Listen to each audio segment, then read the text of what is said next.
And we are live. I'm also recording this starting now. Aaron Whitlow, Brandon Spivey. we Yeah. are the Mark Out Movie Podcasters. He can't talk. And If everybody's watching the show, the people already know I can't talk. So it's and great. today we're doing something a little different. We're doing a versus mode, but this is also versus between a movie that is probably more Shudder and horror versus something that's more ABF or atrociously bad films. But it is no less the movie. So here we go.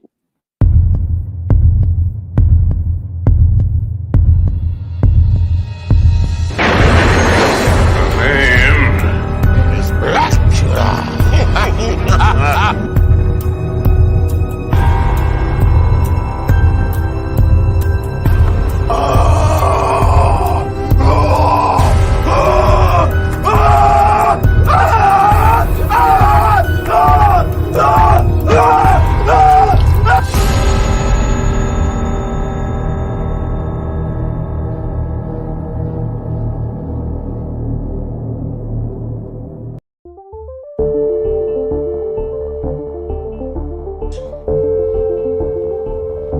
Hospitality.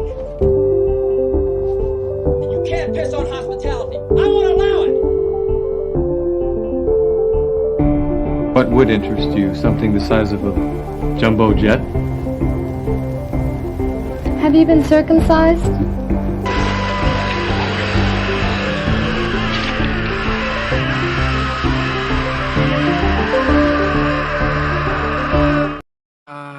Yes. Alrighty. My favorite is the Shudder and horror. The second one would be the ABF, but the intros. But yeah, so this week we are doing versus mode Night of the Demons, the 1988 version versus the 2009 version. And for those that want to kind of see, here we go. That's the 1988 version. Angela is having I can't read it, party.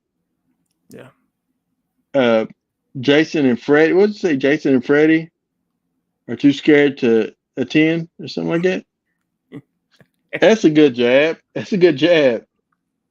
And then this one, the remake. All hell is going to break loose. So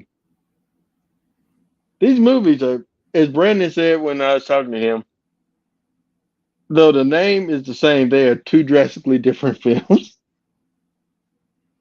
They are, but I will save this for the remake. Edward Furlong is the best.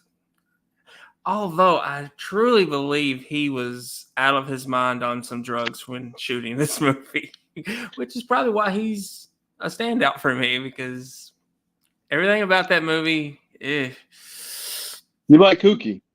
Well, the first one, the biggest person to really mention in the very first film is Linnea Quigley as Suzanne, and Roger is my favorite. Alexis. The final girl is Kathy Judy, who played by Kathy Podwell. And the last but not least, the main. I don't know. You probably like Stooge a little bit more, but Amelia Kincaid, Mimi Kincaid played Angela. There's other people in I the thought she was movie. fun. Yeah. I thought her and Uh, Suzanne were the fun ones in the original. Everybody else besides Rogers at the end. I love it. Oh, I loved it. You're not getting me. yeah. Roger. Jump out of the window. He's the only smart character in the whole movie. I'm gonna say Roger is the smartest character in any horror film. He literally had the right notion from the very beginning. He's like preacher. I can't hear you. It's not good thing. Oh boy. Oh yeah, my phone rang. Okay. I thought. But can you hear me now? Yeah. Yeah. You're good. Yeah.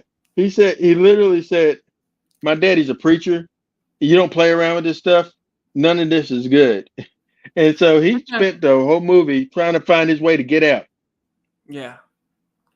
Which is the reason why he's not in it a whole lot, but he was the smartest character. And, and I have to say the bravest character because he does get out and he still tries to help the final girl.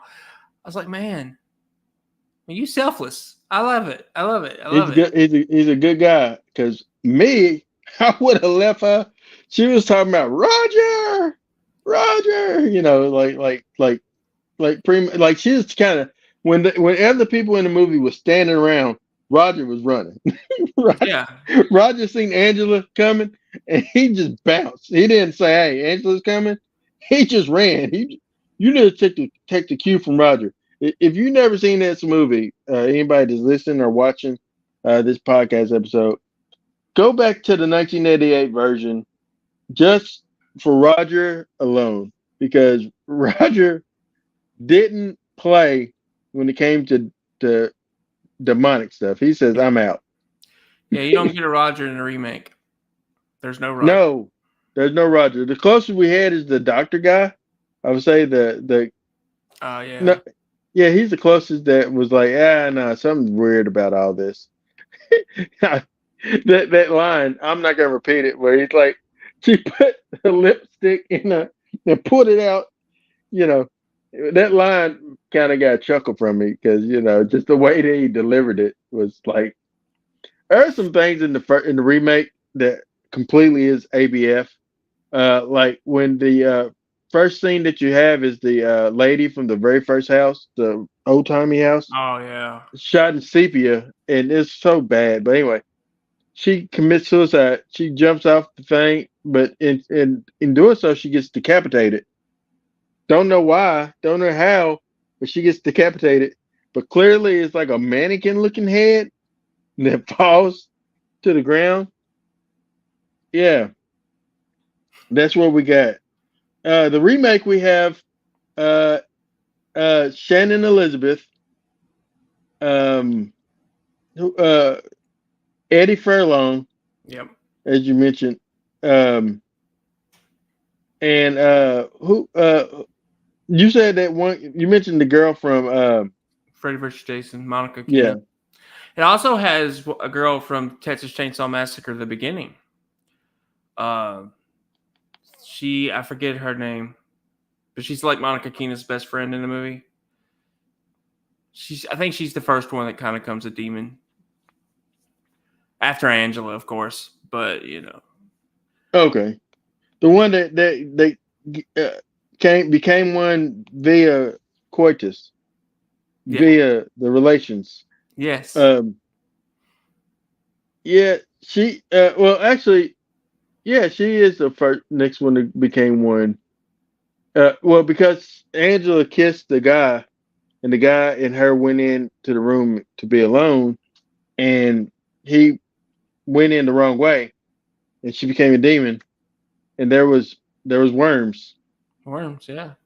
Yeah, The remake was more sexual, I think. very much so. Yeah, I mean, they both are, but the remake really was that was the selling point for them. I think that they will get the people to watch this by selling sex. A lot of it, especially in the first act. It was like that one scene was very random.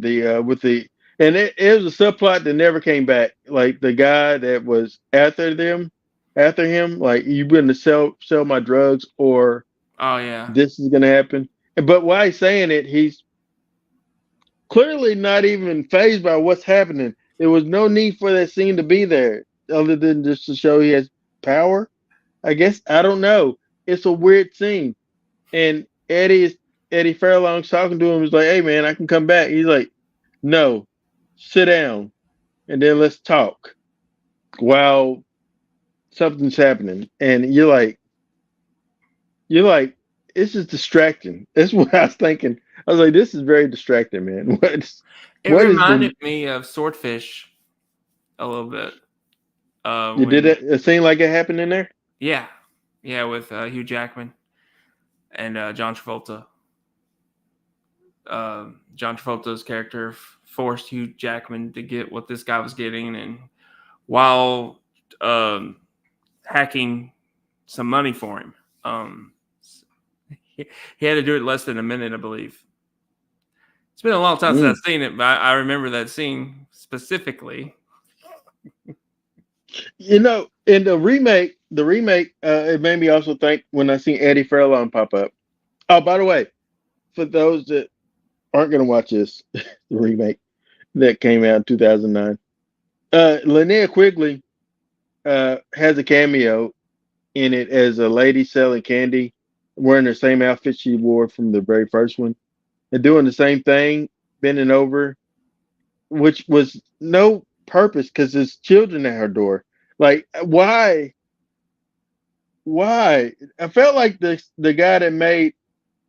I felt like the guy that made that House of the Dead made this movie, which that's what I was feeling while I was watching this. It wasn't. It wasn't okay. This guy made Tales of Halloween. Never seen it. Big Ass Spiders, Thirsty. He made some movies that nobody's ever heard of. Mortuary, I remember seeing the cover art for it. Toolbox Murders, never seen it, but I remember the cover work for it. But this movie, Fractured. He's a producer on Fractured. But yeah, the original one is a much better film. I think the effects was good for 1988, Yeah, 87, 88. I thought the creepiness was there, and I bet you really loved the pig guy, whatever his name. He reminded me of Bebop. did not like him. You didn't like that dude? I did not. I'm surprised. I thought that would be right up your alley. Nope. No, do you like this? You like the dude that talked like he was the Fonz, don't you? Nope. I honestly didn't like any of the characters besides Other than Angela Roger? and Suzanne. I thought they had fun with their roles and they brought a lot of personality to it, but I thought everyone else really didn't. I just like the line that Roger gives at the end. I mean, it's just, You ain't gonna catch me. You ain't gonna get me. yeah, and he jumps out the window. I felt the last act knew. I What felt that the movie last was? act was what the whole movie wanted to be, but it wasn't. I thought Yeah. the last act, like I was probably going to give it the same score as the remake until that last act, but I don't know. I didn't really like the characters. I thought they were kind of dumb. I really disliked the final girl, Judy. She acted like she didn't know what she was doing. Yeah, I agree with you with that. I think the Judy in the original versus I don't know if her name is Judy in this one. In the remake. What's the character? Nah, Lily. Her name's Lily. No, Maddie. wasn't Judy. No, I know that for sure. Monica Keena. Yeah. Maddie. In this, and you said something. Well, like you messaged me, and I would agree with you. You said you don't know why she didn't do more horror films or something I like don't. that. After Like, Freddy vs. Jason, you would have like thought she would have blew up in that I, genre. honestly, I'm gonna be honest with you. Eddie Furlong and her is my favorite part of the remake. Like them two, Yeah. like kind of kept me interested. Shannon Elizabeth did not keep me interested. Like I would rather had the original Angela reprise her role somehow. Yeah. Uh, Here's what I'll say about Shannon. This is kind of what Megan Fox gets accused of. She just has looks, but no talent. I disagree with that about Megan Fox. But Shannon Elizabeth, I think, is that she has the looks, but she just does not have the personality or the acting chops to pull off a character like this. And Yeah. she didn't. I mean, and I like her. I like her in American Pie as Nadia, but that's it, man. I don't like anything else she's ever done. There's nothing else I've liked from her. So when I saw that she was playing Angela, I was like, oh, she's going to be terrible. Hey, that is a fair assessment. When you said you liked her American Pie, but there's nothing else you really like from her, I was just sitting there thinking about her filmography, and I would agree with you. Like literally, I don't. She isn't one of the Jay and Silent Bob films, but she's forgettable. She was in the Jack Frost film, also forgettable. Memorable but forgettable. And then I was trying to think of the other 13 Ghosts. She was in that, but I thought she was forgettable in that as well. Everybody other than Matthew Lillard, was forgettable in that movie. Everybody, even Tony Shalhoub, which he's an excellent actor, but very forgettable. But yeah, I would say that the Judy in the original versus Maggie or whatever her name is in the remake, Maggie was a much better. I like her. She's more compelling to me. Yeah, and she was my big drawing in factor on the Freddy versus Jason movie. I really liked her in that too. So yeah, I didn't hate her in the remake, but I kind of felt like she phoned it in. I've seen her acting. I know she can do better. She's a Dawson's Creek alum now, right? Yeah, and she got a big ego, and she got fired from it. But but yeah, she was in that. She was in First Daughter. It was like a TBS original movie. That's probably the first time I've seen her in anything. But she's always had the acting job, so it just floors me why she 6 years after Freddy vs. Jason, she's doing a really bad remake of this. It just floors me. Like, what happened to her career? I would love to know exactly what went wrong because she was riding high with Freddy vs. Jason. I think because Freddy vs. Jason wasn't well received, although I liked it at the time. I thought, what I didn't like about it, and this is my biggest thing about the Freddy vs. Jason film, and I've told you this before, is I just wish, no offense to Ken Kirsinger, because he's a sweet guy. I met him once. I met him. He's a really nice guy. But I really wish it was Kane Hodder. I really wish. Yeah, that's what I wanted. I wanted Kane Hodder. I mean, everybody wanted that. Yeah. I mean, honestly, there's no Friday 13 fan that didn't want Kane in that movie. None. Yeah. But I thought Ken did a fine job. Yeah. For what the director wanted, but he didn't play it how Kane would have played it at all. No. And then also the makeup that they did with Jason. I'm very critical with the makeup on Jason. I don't think that they've always made him look the best in some things. Like Jason Goes to Hell, he looks terrible. I think Jason X, he looks decent. I don't think that I like the cyber Jason anymore as much as Uber Jason or whatever much now. I think Jason in 6 was one of the better looking Jasons.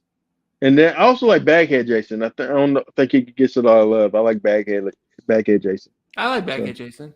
I like Uber Jason. I thought the Jason at the beginning of Jason X Kane was, I hate to say it, but he looked out of shape. Yeah. No. But as Cyber Jason, they could cover that up. And I thought for what it was going for, the sci-fi element, it worked. I think it's the worst Friday the 13th film, but it worked. But yeah, back to this though. I agree with you. Monica Keena and Edward Furlong is what kept me interested. More so Eddie, just because I felt he was out of his mind, stoned. I agree. When that dude says she took her shirt off and there was blood, and the way he responded, what? I started laughing, man. I was like, God. Yeah, give me more of this, Edward. I don't know. I feel bad for you because I know the shape you were in at that time, but it was hilarious. Yeah, I thought the same thing as far as with Eddie Furlong. I think that I thought that I at some points in it, maybe because of the drugs, but on some points in it, I was like, this guy's really having fun. Like I felt like he had fun with like some of the I antics and think stuff that was happening. if you watch that man's career, though, from T2 to Brain Scan, Pecker, whatever Wasn't he else he in did. Crow? He did a Crow movie, Yeah, he didn't did a Crow movie. You watch a lot of those films when he was still kind of going strong. He didn't perform like this, though. He had fun in T2. He had fun in Brain Scan, but this was a different type of fun. I believe it was because he was on something. he? I Yeah. 100% believe it. And I feel bad for him because that cost him Terminator 3, his drug addiction. He had a promising career, man. He did. I think that, like, obviously T2 is his most standout film. Yeah. American History X would be, I would say, his second standout film, in my Yeah. opinion. With Ed Norton. Ed Norton, yeah. But I think that, like, I forgot him even being in Detroit Rock City. But haven't seen that all the way through. I don't think I don't think I actually remember that movie as much. Like I That don't. with Alec I think it's Baldwin one of as those. dad. Yeah, Okay. he was in the I Green haven't seen Hornet that as one. well. I saw the movie he did with Christina Ricci when he played Pecker and he's the photographer. Yeah, I watched but that more for Christina though. yeah. What I feel about though, Eddie, I've always enjoyed Eddie Furlong, Yeah, me too. and I hope, and this is I hope and I pray that he gets it together. If he, I don't, maybe he is now. I don't know, but I would hope that if he wants it, he can have a bit of a resurgence. But I pray that that he handles it well. I'm off for anyone from from back in the day, getting back out there and getting their Yeah. feet a little wet again, or dirty. I don't know if the term, but get in there. Back into it, yeah. Yeah. Yeah, I mean, I would love to see him get a resurgence. I just don't. When I look at his career, the only thing he really has is the Terminator, and they're not gonna bring him. They killed him. I mean, they literally killed his character. Yeah. Which So- that was. I mean, the only way to fix that is if you reboot Terminator, but there's no need at this point. I think the Terminator franchise is dead. I don't think it has a leg to stand on now. Not saying that I hated Dark Fate. Is that what it was? Yeah. Yeah, I didn't hate it. I hated that they did that, but I didn't mind like the new Terminator. I didn't mind him. I didn't mind the girl either, but I just felt like they shot themselves in the foot early on in that movie, and so I don't know if they can really recover.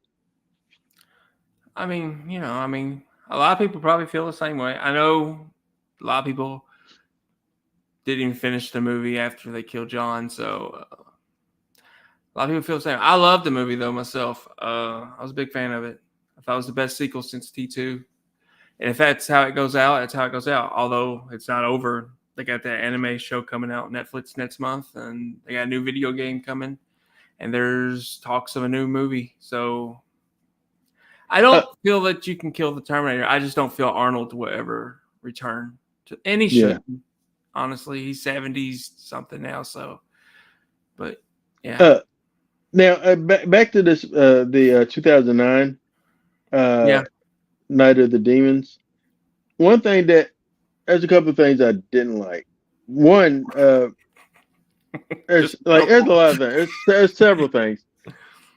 So even though it was a more updated film, I thought the makeup was awful. I thought the visual effects was terrible. Like it's crazy how in a movie that came out in 1988 I can watch it and still find that looks pretty good. I thought Angela's makeup looked great. I also felt I hated how they did a couple of things. One, the two girls, the two cat ladies, are very similar looking to me, and so at times I couldn't tell which was which. Um, in times, and Boobs. then with the except for that, and then another thing that kind of threw me off is all the men when they became zombies looked no demons looked exactly alike. Yeah. There was no separation from them. They looked like the bald heads, like the bald head mask with a white dirty looking shirt looking thing. It just looked the same, right? Or even though they looked differently in real life, but when they became the demons, they looked the same. With the original 1988, every single demon in that movie was very distinct. Like everyone looked differently. Yeah, I agree. And I mean, I didn't. I'll go on record and say I don't care much for the original. I don't. Mm-hmm. But watching this remake made me appreciate the original a little bit more because it was really awful, and it's not like it's a really bad movie that you can have fun with. I couldn't It's have just fun with awful. it. It It was was just just bad. awful. Yeah, it was. Yeah, To me, it was yeah. just there's nothing really redeeming about it that I can give it a fresh score. Not even Eddie or Monica Keena. I just thought the story was bland. I thought the acting, minus them two, were very bland. The demons were so ridiculous. It The just, whole the whole subplot of them like tricking them that it's now daytime and you hear birds was the dumbest thing yeah, that they believed. They could have literally just went because she goes out. She goes out her window because there's a balcony or something. They could have done that earlier on to see that it's actually daytime or nighttime. Just like it was. Oh man, it's just. But no, there like there was nothing in the movie that I was like, oh man. Like whereas with Bloodhook or Intruder, where you had fun with how ridiculous it was. Neither one of those movies was that. Neither one of these movies was that. I no, would say the original played it serious up until, like you said, that third act, and yeah, Roger was like, no, and that's what made it like. If it was more like that the whole time, then it would yeah, it would probably have been been a better. great movie. And it wouldn't even been like a really bad movie that's really good. It would just been a really solid 80s horror movie. It would, I thought, I mean, if it had been what the whole last act was, that would have been great. That would have been a great time. Been a fun time. But well, I will give credit to the original though. Hmm. I've said it earlier, but Suzanne was like I wasn't buying into her character at this. I don't know what it was. Was it the gas station, Minute Mart, whatever? She was somewhere, yeah. But when she starts doing the lipstick Trick, all the over her lipstick trick, face, then unzips her shirt, and she's it makes it disappear. yeah. I was like, what is going on? I mean, it got my attention, obviously, but I was like, but the guy's not freaked out about it like the guy in the remake is. That Yeah, excited him. It's yeah, like, yeah. The remake, it was like now that was the only part that I really chuckled at is him trying to explain to Eddie Furlong and the other lady what happened, what he saw. yeah, That was the only part where I chuckled. I was like, that's funny because like he just like I can't say what he said, but yeah, it was just his delivery was funny. Like with the hilarity of like what he just seen, and he trying to explain what he's. Does she know magic like sleight of hand or anything like that? I thought that was funny. But but all in all, Linnea Quigley was clearly older than everybody else on the set. By the way, in the '80s, in the '88 version, I feel like Linnea Quigley was older or has been partying pretty hard because there was like Linnea was looking mighty, been through some things. at that point in her Been life. through some things. Yeah. I met Linnea Quigley before. She's a sweet lady. I met her. She tried to sell me nude pictures of her. That's neither here nor there. But She's a sweet lady. She's trying to sell me nudes. she did. And she also tried to I wouldn't like say she that's a also sweet asked lady, Aaron. she also asked me if I wanted a tarot like a palm like my palm read or something like that, a tarot reading. I was like, no, I'm good, but can you sign my Return of the Living Dead, please? I appreciate that. And she signed it. I'm like, thank you. Probably her best work is Return of the Living Dead. I would say this is not bad either. She's literally an 80s slasher queen. So, you know. Um but Yeah, I mean, she was memorable in Night of the Demons, which I thought Angela was too. I liked Angela a little bit better. yeah. I thought she had a lot of fun. I don't know the actress's name. Never seen her in She anything. had But a lot of personality, Angela. yeah, She really did. like when she's burning her hands. Oh, I'm just warming my hands by the fire. Yeah, I loved it. I thought, yes. Why hasn't this been your type? These characters, why haven't they been going through this the entire time? Because she actually reminded me a little bit of the actress from Evil Dead Rise Mm, when she becomes the demon, and she like that girl had the greatest time in that movie, and I felt this actress was having a ball. So she kind of stole it from me, but I will say the girl, I don't remember her name, but the girl that plays Suzanne in the original, you met her, she yeah, tried to sell you nudes. I thought yeah. she had fun too. They were the Linnea. standouts as for the whole movie. So the lady that played Angela, Amelia Kincaid, also went on to reprise her role as Angela in the 1994 sequel, which I don't think I've seen. I don't think I I've seen. And she's also she played Star in Knight Rider, which I never watched that show. didn't either. She played she's in Night of Demons 3 as performer Demon Boogie. I don't know what that means. Uh, and she was in she was a dancer in Roadhouse in 1989. So, and I guess she is a dancer in real life because I think those are her real dance moves. Like she really danced in the movie. Like I Yeah. love that scene where her doing the seduction dance and stuff like that with the sound is playing. It sounds like it's skipping, and when it sounds like it's skipping, she's like no longer where she was. She's somewhere else. You know, I thought that was a really great scene in the original. I thought the original had some really good. You mentioned the 360 camera. Yeah, Um, it uh, just it played it. He did, the director did it a few times, and I was like, it was interesting. But it made but me feel like I he was overused it. watching The Wizard of Oz for a moment, and there's no Hmm. place like home. Yeah, there's a scene. There's also another scene. Like I want to say this: the difference between Angela, Shannon, Elizabeth, and then not only this Angela, but also Susanna, as you said, Linnea Quigley, in this movie, is when they became possessed in this movie.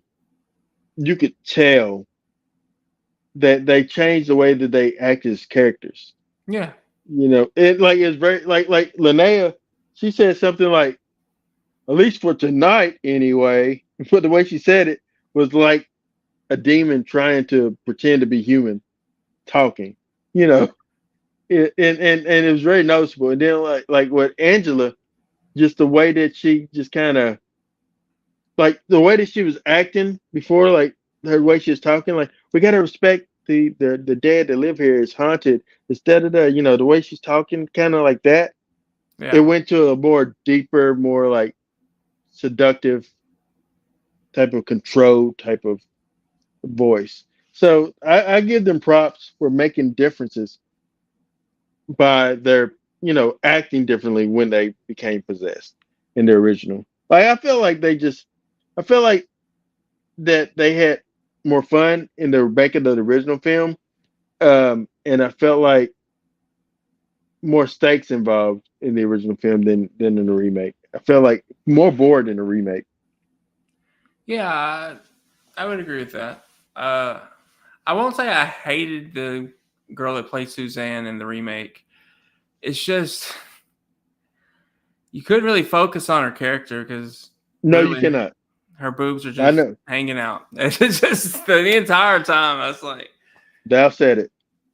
but I was like, it is what it is. It's a choice. It's a choice. Yeah. No, like in the remake, just nobody was. And oh man, the makeup. Oh my, it's just so terrible. The makeup that they had for Angela, like that was it was oh it's just so terrible. Everything was terrible. It was. But yeah, I we can go ahead and give our marks. You ready? Yeah. Oh! One thing. One thing. The original had a sandwiched in subplot of an old man Oh and yeah. razor blades. What were your thoughts on that? To me, it just felt random. It Like felt out of place, didn't it? it did. Like he got upset at Judy early on and called her a whore, and I was like, that was rude. That came out of nowhere. What's with this dude? Then you get to the end, and his wife has made him some pie. With cut up razor blades in it. Got razor blades. Well, Yeah, what- I was like, what? Like, how do you not notice razor blades? Yeah, I don't know how you while don't notice cut- you bite into it that you're eating razor blades. No, how do you not notice when you cutting up the apples that there's razor blades in the apples? Are you talking about the How- wife? Yes. No. I think she noticed. I think she meant to kill him. She meant to kill him. That's why she was like, okay, like she was like happy at the end. I just don't understand why she meant to kill him. What Maybe was he she doing just to her? don't. Was he abusive? I mean, I don't know. That's That why was I weird. didn't understand the subplot with the old man because it's like, It felt like to me that subplot with the old man felt like something that would have been in like Creep Show or Yeah. like they what's that one movie with Sam Wing with the little dude with the sack on his head, and there's like it's an anthology tale, but it's all in the same town. I don't know. With the Sam Wing, the little guy with the orange Oh, Trick or Treat. Trick or Treat, yeah. Okay. It felt like a subplot in that or something, almost. Kinda. I mean, I'm sure it was connected somehow to the demons. Maybe the wife. I don't know. I mean, I don't really know. It just felt random to me. But I'm sure it was connected somehow, and it glossed over me. But to me, it felt random. Like, Yeah, it was interesting, but it felt random. but it felt random. Yeah, I agree. Yeah, I really just I didn't like that. But yeah, so what was your score for? I'm trying to find because I felt like the lady that played one of those ladies in the remake. I seen her in something else. So Texas Chainsaw Massacre. She played Bailey in the 2006 one. Yeah, she played She was, of course, she wasn't Jordana Brewster. She was the blonde. She's in Wedding Crashers as Vivian. Yeah, I would revisit that. Yeah, there's a couple of both of those ladies. I think they look similar, other than the obvious enhancements to the other. But I felt like I'm trying to find her name. There's Maddie. Here is Suzanne. Like I felt like I seen her in. I thought I seen her in something else, but I'm looking at her IMDb page and nothing really stands out that I've seen her in. But yeah, nevertheless, 1988, Brandon. What was your mark? Yeah, I'm gonna go with my original score that I gave it on Letterboxd. I'm gonna go 2.5. It could have been worse, but that last act got it to a 2.5. It's not terrible. It's okay. And the special effects is good. The makeup's good. And Suzanne and Angela give really good performances, I thought. And Roger, he don't play. Yeah, Roger don't play. So I agree with your assessment. I think I'm going to give it 2.5. And it's crazy because at one point I really enjoyed this movie. Like, it's a cult film of mine. Like, but more go back and rewatch it, the less and less I like it. I kind of wish I would have watched it back in the day. Because I felt that this was probably a product of its time. Yeah, it feels like one. Yeah. But as far as, and I go first on the remake 2009. Oh boy. I'm gonna give it 2 Two markouts out of 5. Eddie Furlong was interesting. The guy that played like the guy in the Doctor Scrubs, I thought he kind of kept me interested in some points. But that's about it. I can't give him no higher than a 2. Yeah, for me, I can't get it to a 2. I wanted to at least get it to a 2, but I just couldn't do it. It's a 1.5 for me. And it would be lower if it wasn't for Edward Furlong. Like, literally, his character, well, not even his character. He's playing himself, basically. He's playing a character who's got a drug issue. He's got a drug addiction, And I thought he was the only one that kind of knew what kind of movie they were in. Yeah, definitely. I like Monica Keena, but I also felt like she phoned it in. I felt she knew she was in a bad movie, and it's like, I'm just not gonna try. I'm just here for a paycheck, kind of a thing. But considering who she was working with, she still kind of stood out. So, yeah. But I did like the story. I didn't like the setup. I thought the script was poorly written. I thought the directing was pretty bad. So yeah, I mean, it got really dark over there with you. Yeah. But, I'm sorry. I was just looking at something. Like it has the same title, and it is about demons and a party, but it's a completely different movie than the original. Which I guess is a good thing if you're wanting to remake something and make it different. I guess, but probably should have just left it alone. So yeah, 1.5 for me. Yeah, I agree. All right. What we got going on next week? Next week I'm gonna do Serial Mom. Kathleen Turner. I did not remember this, but apparently Matthew Lillard and Ricky Lake is the kids. So it'll be interesting to see a pre-Matthew Lillard before Scream. Because I think this came out like 2 years before Scream. So it'll be interesting to see Matthew before he kind of blew up. And it's on Tubi. I really like this when I saw it. Let me tell you, Tubi has some really good stuff on there, man. like Tubi, hats off to them, man. They, you gotta sit through ads or whatever, but Tubi has some really, really, like, they had Night of Terror. Rats is what it's called. I remember this movie is the reason why I'm scared of rats today. There's that movie. That movie alone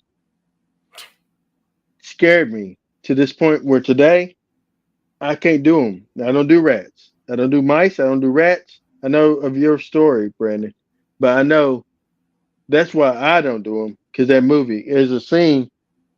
Oh man, I ain't gonna tell you. Have you seen that movie? No. Night of Terrors, Rats. Oh man. No. Yeah. I think the only rat movie I've seen, because I can't count Willard because that's mice. But the rat movie I saw was Stephen King's Graveyard Shift. But but when you get to the end of that movie, it felt like a really fat vampire or bat. Yeah. Instead of a rat. Yeah, I don't. Stephen King doesn't know how to end things. I don't know. That's Stephen King though. But what do we want the people to do, Brandon? If you like this episode and you want to see more, click that like, click that subscribe, comment, and share the Mark Out Movie Podcast. You can find us on YouTube. Obviously, if you're watching on YouTube, you can find us on Facebook at the Mark Out Movie Podcast. And I think Aaron still goes under the name Mark Out Movie Podcast on TikTok. I'm not sure because I've barely done it. But I go by Aaron Knows Movies. Aaron Knows Movies. So yeah, I know occasionally he does share some thoughts on a movie he sees on there. So that's where you can find us. Yep. Look us up. But in the meantime, and in between time, Aaron Whitlow. Brandon Spivey. We are the Mark Out Movie Podcast. Yeah, thank you. You got it. All right. Yeah, have a good weekend.